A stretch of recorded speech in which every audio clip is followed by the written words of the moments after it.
أهلاً بيكم يا غوالي في حلقة جديدة من مسلسل صيادة بمشرط. تفتتح الحلقة بمشهد درامي. الجارة اللي كانت تطرد القطة صارت الحين تتهم سيهيون بقتل القطة بطريقة وحشية في الشارع. هي تصرح عليها، لكن سيهيون ترد بهدوء وتنفي إنها قتلت القطة، وتقول للشرطي أنا اللي كنت أطعميها، وكل ما أطعميها تجي الجارة وتقلني لا تحطي لها أكل. وبكل برود تقول سيهيون للجارة ليش مو بأنت اللي قتلتيها طالما ما تحبين القطة؟ التوتر يزيد والجارة تفقد أعصابها قدام الشرطي، تظل تصرخ. يتغير المشهد لسيهيون وهي داخلة مكتبها وهي زعلانة وترمي أكل القطط اللي كانت محتفظة فيه بمكتبها. يجيها اتصال من المحقق جونغ هيون ويقول لها لقينا المشتبه فيه بجرائم القتل. المحقق جون هيون يقطع الخط لأنه مشغول، لكن سيهيون تاخذ نتائج التحاليل وتنطلق لمركز الشرطة. لما وصلت المركز قابلت جون هيون وأخبرته عن التحاليل. فجأة يجيها فلاش باك من الماضي، فطلبت منه أنها تشوف المشتبه فيه. يقول لها صعب نخليك تشوفينه، لكنها تصر وتقول أنا ضابطة في طب التشريح. بعدها تدخل عند المشتبه فيه وهي خايفة يكون أبوها، لكن لما شافت وجهه ارتاحت لأنه مو هو. يبدأ التحقيق مع المشتبه فيه ويبان إنه عامل توصيل. الشرطة يقولون له الشاحنة واللباس والقبعة كلها متطابقة مع المجرم. هو يرد الصورة مو واضحة، كيف تتهموني؟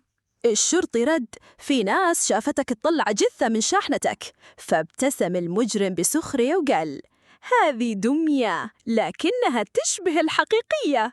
يجي اتصال لجونغ من زميله يقول له لقينا مجموعة دمى في مستودع المتهم. أثناء الاستجواب يشتعل النقاش بين المشتبه فيه والمحقق تشانغ جن ويصير مشادة. جونغ هيون يتدخل ويهدي زميله، لكنه بيقول للمتهم يمكنك ما تكون قاتل، لكن المتحرش يستاهل العقاب لأنه كان يتحرش بالنساء. بعد ما يطلقون سراحة يشوف الصحفيين قدام المركز، فيبدأ يتكلم بغضب ويقول إن الشرطة اعتدت عليه. الشرطة يحاولون يهدونه ويدخلون الداخل، لكن يستفزهم ويطلب من المحقق يركع ويعتذر له. جونغ هونغ يهدي الوضع ويعتذر نيابة عن الفريق لأنه رئيسهم. بعد الضغط جونغ هيون مجبور يعقد مؤتمر صحفي. الصحفيين يهاجمونه فيعتذر عن سوء معاملة المتهم.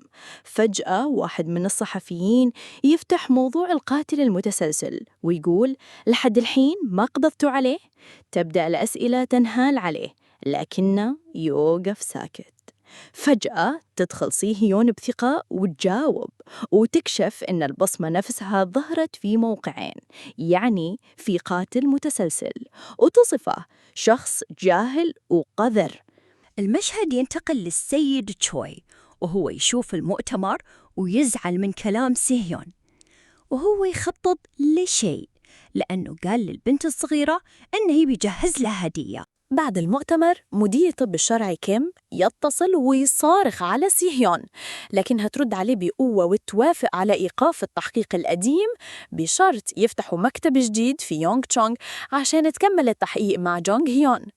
جونغ هيون ومساعدينه بيسرعون لها وبيشكرونها على تدخلها في المؤتمر.